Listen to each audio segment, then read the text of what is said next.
10亿票房，却换来整个娱乐圈死一般的沉寂。这到底是因为周星驰人品太差，还是他触碰了行业的禁忌？当看到功夫女足的数据狂飙，不仅没明星站台，甚至连一句公开祝贺的微博都没有，星爷这是被封杀了。梁朝伟、张曼玉、舒淇这些曾经的老搭档无意发生名利场上的失态，在这一刻被体现得淋漓尽致。没有天王助阵，没有流量转发，这个白发苍苍的老头仿佛成了一座被时代孤立的孤岛，让人看着心酸。直到这一刻，我才彻底明白，原来周星驰的背后从来就不需要那些虚伪的破头，他拥有的只有我们这种孤胆英雄式的成功。成功撕开了演艺圈最后一张遮羞布，原来星爷的背后真的就只剩下我们这些观众了。对比之下，冯小刚的抓特务首映礼那叫一个锣鼓喧天，半个金圈的权贵几乎倾巢出动，场面极其宏大。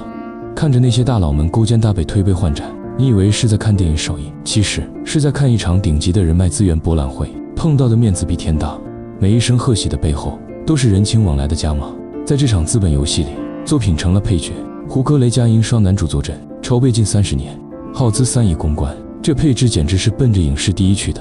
气势吞山河，每一分运算都花在刀刃上，铺天盖地的宣传，仿佛要强行喂给观众吃。这就是圈内大佬的顶级排场，照影力办得比春晚还要奢华。台下坐着的不是制片就是资方，每一个人都在卖力鼓掌，营造出一派繁荣景象。这种精英阶层的闭环互助，让人感叹圈子的力量。只要人脉足够硬，哪怕是烂片也能被吹成绝世经典。韩红更是讲义气，零酬劳做完了全片配乐，这份人情债在圈内可不便宜。他上台后的那番话更是耐人寻味，地道的北京腔，透着一股子江湖大哥的豪气。他不是在推荐电影，他是在号召兄弟姐妹，给冯导一个面子。虞书欣更是财大气粗，一个人直接豪掷千金包了市场。这种粉丝经济加人情支持的玩法，简直令人作舌。黄轩紧随其后包了9场，大家都在比拼谁更有心，谁更懂事。这场应援战打的那叫一个如火如荼，热闹非凡。前后合共57位艺人亲自下场，这哪是电影宣传，这分明是一次大规模的对比，在向京圈权力中心致敬。辛芷蕾、王宝强、陈凯歌，名单长得让人眼花缭乱。这份人脉清单足以让任何一个新人导演感到绝望。院线经理们也是人精，看着这惊人的排场，开局就给出了25.9%的超级拍片，几乎垄断了黄金时段的屏幕。在他们看来，有这么多大咖背书，这电影票房还不得起飞。可惜资本算准了排片，却没算准观众的心。结果现实极其讽刺，首日上座率竟然只有惨淡的3.3%。偌大的影院空空荡荡，只有资本在暗自流泪。上映11天，票房刚才勉强过亿，这相对于3亿的投资来说，简直是赔得连底裤都不剩。场面一度非常尴尬，那些坐在藤椅上的主创们，此刻的心情恐怕比冰水还要冷。人情换不来上座率，这成了最响亮的耳光，连胡歌和雷佳音的片酬都覆盖不住。这就是典型的圈内自嗨。韩红那句走个面，彻底成了业内的笑柄。人情闭环在市场逻辑面前，脆弱的就像一张废纸。观众的眼睛是雪亮的，谁在认真拍戏，谁在应酬社交官。被嘲笑没朋友的周星驰，他的功夫女足完全是另一种夸风。这种反差简直是教科书级的降维打击。从官宣定档到正式上映，一共只给了5天时间，这在当下的电影宣化界简直就是自杀式的裸映行为。没有精美的宣传画册，只有一张潦草的手绘海报。这种自信，或者说这种倔强，全中国恐怕只有周星驰做得出。没有所谓的主创全国巡回路演，没有直播间里的疯狂带货，他甚至连电影最基本的物料都懒得去包装。没有明星连麦打 call， 没有那种尴尬的人情转发，他就这样静静地把作品放在那儿，等待着命运的最终审判。连个像样的首映发布会都没办。在很多人眼里，周星驰这次是真的老了，彻底跟不上时代的营销节奏了。别说拉圈子展开造势了，连完整的演员阵容都保密到了极点。这种极端的低调，在外界看来就是心虚和放弃。业内不少竞争对手都在暗自窃喜，等着看这位昔日的喜剧之王栽跟头，等着他被时代的洪流彻底无情吞噬。甚至有专家预言，国产体育题材是票房毒药。再加上这种零宣发的傲慢，票房能破2亿都得算祖上积德。这种充满偏见的预测，充斥着整个圈子的评论区。所有人都在唱衰，所有人都在等着看周星驰晚节不保。在那些精致的利己主义者看来，周星驰这种老牌的做法已经过时了。现在的电影市场靠的是流量和营销，现实却给了所有傲慢的人一记风锤。当大荧幕拉开，观众的狂热瞬间引爆了积压已久的市场既视感。那种久违的像是幽默，那种对底层人物的细腻刻画，让所有关于数据的预测都变成了一堆毫无意义的碎纸。上映27分钟票房破亿，这种速度简直是在抢钱。首日更是狂揽2.6亿，直接把同期对手打得找不着北。周星驰用事实证明，好的作品本身就是最好的营销。那些虚头巴脑的诺言，在真情实感面前一文不值。以不到一半的排片，硬生生吃掉了全大盘近80%的票房。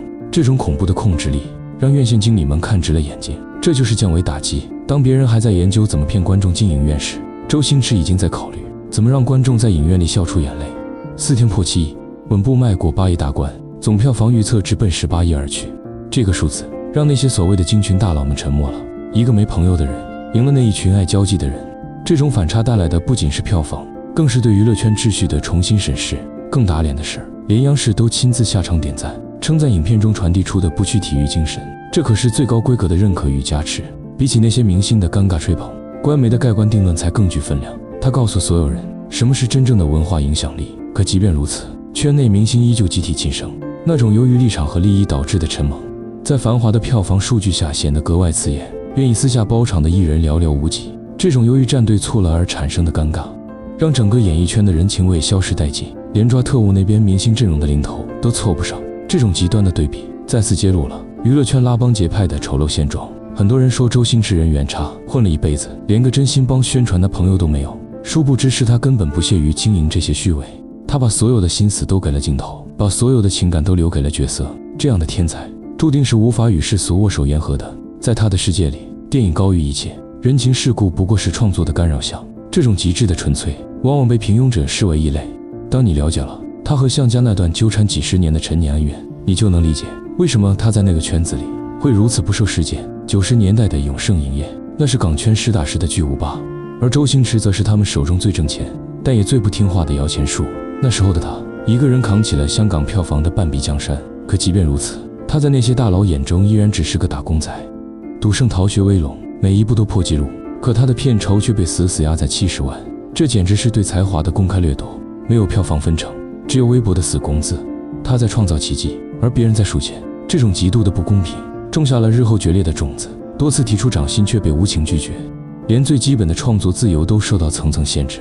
那种被资本所侯的窒息感，谁能体会？周星驰不是一个衣来顺手的人，他骨子里的清高或对电影的痴狂，让他注定要走出这条反弹的道路。后来他想自立门户拍少林足球，那时他想证明自己的背水一战，结果却遭到了全行业的联合绞杀。向家直接放出狠话，谁敢给周星驰投1分钱，就是跟向家过不去。这种江湖封杀令在当年的港圈威力惊人，闹得他四处碰壁，甚至连拍摄的胶片都快买不起了。那种众叛亲离的绝望，换做别人早就彻底崩溃了。2014年，那篇5万字的网文风光，彻底点燃了积压多年的火药。向太陈岚亲自骑马上阵，历述周星驰罪状，从人品到彩色，各种真真假假的耻辱铺天盖地。那是一场精心策划的舆论处决，势必将他彻底钉在耻辱柱上。不仅是舆论攻击，更是逼着全香港的明星公开站队。在那样的压力下，没有人敢为了一个疯子得罪大佬。那些曾经在他电影里大放异彩的配角，也纷纷三缄其库。生存还是尊严，在这一刻变成了一个残酷的选择题。王晶、杜琪峰这些大佬也接连表态，言语中透着对这位天才的不屑。这种集体的背叛，比刀子还要伤人。张家辉、刘青元、任达华3位影帝，在采访中齐刷刷刷的一句跟他不熟，彻底斩断了他在那个圈子里的最后人脉。但与其说是外界的打压，不如说是他自找的孤独。周星驰是一个典型的片场孤独症患者，他根本不属于人类社会。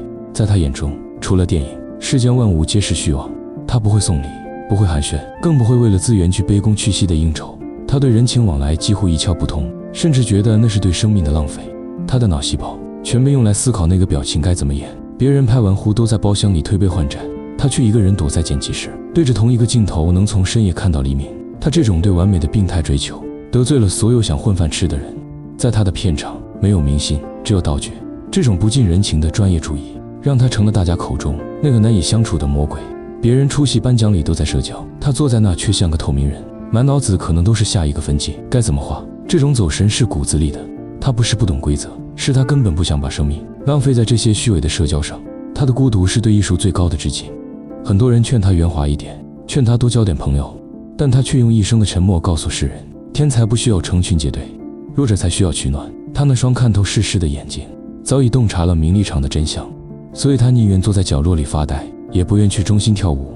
观众喊了10几年的欠星爷一张电影票，这对任何导演来说都是顶级的营销口号，但他从未消费过这句话。他甚至觉得这个说法让他受宠若惊。在他看来，电影拍好的是本分，观众买票支持是恩情，不存在谁欠谁。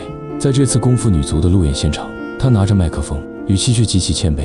我欠观众和粉丝好多顿饭。他深知很多人是看着他的电影长大，这份跨越时代的情感链接，是他能够无视圈内封杀的最大底气。他明白大家愿意为记忆买单，但他更希望能用新的欢笑来回报这份厚爱，而不是靠卖弄情怀来收割粉丝。所以他从不求任何人捧场，因为最好的捧场已经在每个观众的心里。这种双向奔赴远胜过万语千言，每一个掏钱买票的人都是自愿的。这种自夸的真实，是任何资本公关都无法买到的顶级流量。以前总觉得在娱乐圈混，人脉就是生命线，没朋友就没资源。但周星驰用他的孤独击碎了这个谎言。现在看周星驰才懂，真正的底气不是你认识多少人，而是当你想表达时，有多少人愿意安静地听你说话。当你拥有了跨越时空的作品，那些权力的蜷缩和人情的冷暖，不过是天才登顶路上的几声犬吠罢了。酒局上的交情是虚的，首映里的合影是假的，那些在大佬面前唯唯诺诺的笑容，都经不起岁月的淘洗。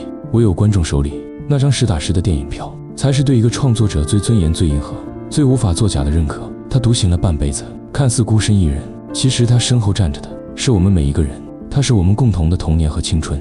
比起那些繁华的人脉森林，星爷拥有的是整个银河系最璀璨的观众星海，这才是他立于无败之地的底牌。